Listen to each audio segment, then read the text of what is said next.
ভোলার চরফ্যাশন ও মনপুরায় পানি উন্নয়ন বোর্ড পাউবো থেকে শুরু করে স্থানীয় সরকার প্রকৌশল অধিদপ্তর এলজিইডির শত শত কোটি টাকার ঠিকাদারির নিয়ন্ত্রণ করতেন ভোলা ৪ আসনের সাবেক সংসদ সদস্য আবদুল্লাহ আল ইসলাম জ্যাকব।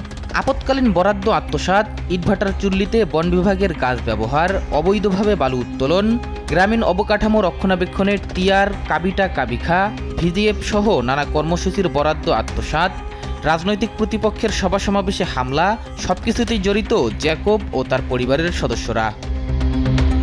যুব ও ক্রীড়া মন্ত্রণালয় সম্পর্কিত স্থায়ী কমিটির সভাপতি জ্যাকব টানা ৩ মেয়াদে ছিলেন আওয়ামী লীগের সংসদ সদস্য।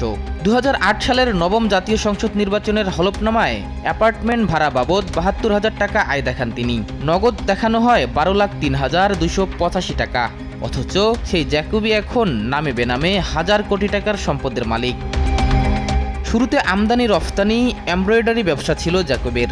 সংসদ সদস্য হওয়ার পর বাড়ে ব্যবসার পরিধি। আয়কর নথির তথ্য অনুযায়ী স্টক এক্সচেঞ্জের তালিকাভুক্ত কোম্পানিতে ৪৩,২৭,৫৬৪ টাকার এবং তালিকাভুক্ত নয় এমন কোম্পানিতে ১২ কোটি টাকার শেয়ার আছে জ্যাকবের। তবে প্রদর্শিত আয়ের চেয়ে অপ্রদর্শিত আয়ের পরিমাণ আরও অনেক বেশি। জ্যাকবের ভাই জাহিদুল ইসলাম সৌরভ পাউবো এলজিইডি বিদ্যুৎ বিভাগে ঠিকাদারি এবং কৃষি খামার সহ নানা ব্যবসায় যুক্ত। জ্যাকবের হয়ে সবকিছুর দেখভাল তিনিই করেন। ১৯৯৭ সালে ডেল্টা লাইফ ইন্স্যুরেন্সের গণবীমা প্রকল্পে যোগ দেন সৌরভ। শুরুতে বেতন ছিল ১,৭৫০ টাকা। জ্যাকব সংসদ সদস্য নির্বাচিত হওয়ার আগ পর্যন্ত গণবীমা প্রকল্পেই ছিলেন তিনি। চাকরি ছাড়ার আগে তার বেতন হয় ৮,৫০০ টাকা। সৌরভ এখন অনেক কিছুর পাশাপাশি বিকাশ এজেন্ট, ৬টি ইটভাটার মালিক এবং হুন্ডি ব্যবসায়ী। জ্যাকবের আরেক ভাই ইফতেখারুল ইসলাম বাবু কানাডার অন্টারিওতে বসবাস করেন। ৭৭ ইনভারনেস Avenue Nepean, Ontario, Canada কেটুই 6P1 তার ঠিকানা, ফ্ল্যাট নম্বর ২১২। জ্যাকবের স্ত্রী নীলিমা নিগার সুলতানা গৃহিণী থেকে এখন ব্যবসায়ী। অভিযোগ আছে জ্যাকব ও তার পরিবারের সদস্যদের অবৈধ আয়ের টাকা কানাডায় বাবুর হেফাজতে থাকে। খোঁজ নিয়ে জানা যায় Monowara traders, Yunus Al Mamun, Bakshi enterprise, Milon traders, Jasim construction, Howlader traders, Upokul construction, Ma traders, Grameen enterprise, Upokul bricks, Kaif enterprise, OTBL, BJ group, Westin engineering, Don corporation, Orient trading and builders, Aradhana enterprise, Khondokar construction, এই ১৮ প্রতিষ্ঠানের দখলে আছে চরফ্যাশন ও মনপুরার সব ঠিকাদারি কাজ। নেপথ্যে আছে জ্যাকব, তার স্ত্রী ও পরিবারের সদস্যরা। ২০১০ সালের ৭ই ডিসেম্বর জাতীয় অর্থনৈতিক পরিষদের নির্বাহী কমিটি একনেক সভায় চরফ্যাশন ও মনপুরা শহর সংরক্ষণ প্রকল্পের উন্নয়ন প্রকল্প প্রস্তাব ডিপিপি অনুমোদন হয়। প্রকল্পের ব্যয় ছিল ১৪২,৪৭,৫৬,০৫০ টাকা।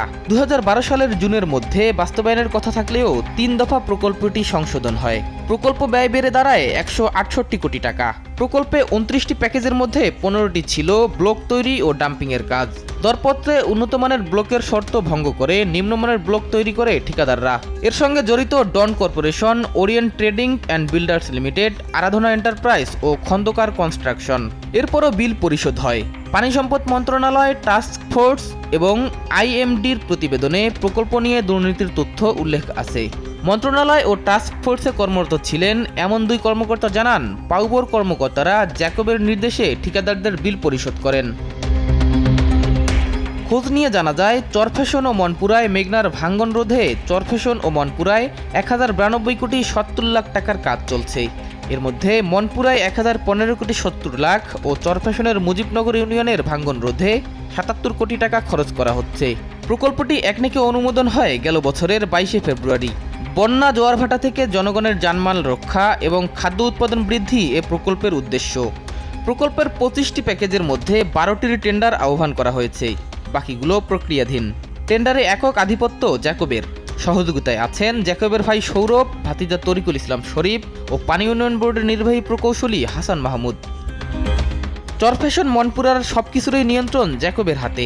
মেঘনা নদীর ১২টি পয়েন্ট থেকে বালু উত্তোলন করছে তারই লোকজন। ১২টি ড্রেজার দিয়ে চলছে বালু উত্তোলন। চলছে ২০টি বাল্ক হেড। এক একটি বাল্ক হেডে ৬,০০০ থেকে ৩০,০০০ ঘনফুট বালুর ধারণ ক্ষমতা। বেতুয়া সহ চরফ্যাশন উপজেলার বেড়িবাঁধ সংলগ্ন বিভিন্ন পয়েন্টে এসব বালু বিক্রি হচ্ছে।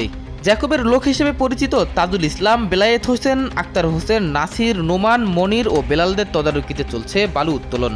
পাইকারি ব্যবসায়ীরা 2.5 থেকে 3 টাকা ফুট হিসেবে বালু কিনে বেশি লাভে বিক্রি করছে। 2013 সালের 12 ফেব্রুয়ারি চরফ্যাশনে খাসমহল মসজিদ মিনার টাওয়ার প্রকল্প উদ্বোধন করেন পবিত্র মক্কা শরীফের আল্লামা শায়েখ আব্দুল হাফিজ মক্কি। 2015 সালে প্রকল্প শেষ হওয়ার কথা ছিল। কাজ শেষ হতে সময় লাগে প্রায় 5 বছর। টাওয়ার নির্মাণকালে বন ও পরিবেশ মন্ত্রণালয়ের উপমন্ত্রী ছিলেন জ্যাকব। 225 ফুট উচ্চতার টাওয়ারটি নির্মাণে বেশ কোটি টাকা খরচ হয়। প্রকল্পটির পরামর্শক প্রতিষ্ঠান আর্কিটেক্ট ফোরাম এবং ঠিকাদারি প্রতিষ্ঠান ইউনুস আল মামুন, জয়েন্ট ভেঞ্চার সরকার স্টিল প্রতিষ্ঠান দুটি জ্যাকবের ঘনিষ্ঠ। 2018 সালের 24শে জানুয়ারি উদ্ভাবনের সময় খাসমহল মসজিদ মিনারের টাওয়ারের নাম হয়ে যায় জ্যাকব টাওয়ার। 2019 সালের জানুয়ারিতে জ্যাকবের বিরুদ্ধে দুর্নীতি দমন কমিশনে অভিযোগ জমা হয়। অনুসন্ধান শেষে 2021 সালের ফেব্রুয়ারিতে জ্যাকবকে অব্যাহতি দেয় দুদক। চলতি বছরের এপ্রিল ও মে মাসে জমা হওয়া আরও দুটি অভিযোগ যাচাই বাছাই পর্যায়ে আছে বলে জানিয়েছেন এক ঊর্ধ্বতন কর্মকর্তা। তিনি জানান, আয়কর নথি ও নির্বাচন কমিশনের হলফনামায় উল্লেখ করা সম্পদের বাইরে জ্যাকবের বেনামি সম্পদ কোথায় আছে, কার কাছে আছে, বিদেশে পাচার হয়েছে কিনা তা খুঁজে বের করা এখন সবচেয়ে বড় চ্যালেঞ্জ। শাহেদুজ্জামান সাকিব, দেশ টিভি, ঢাকা।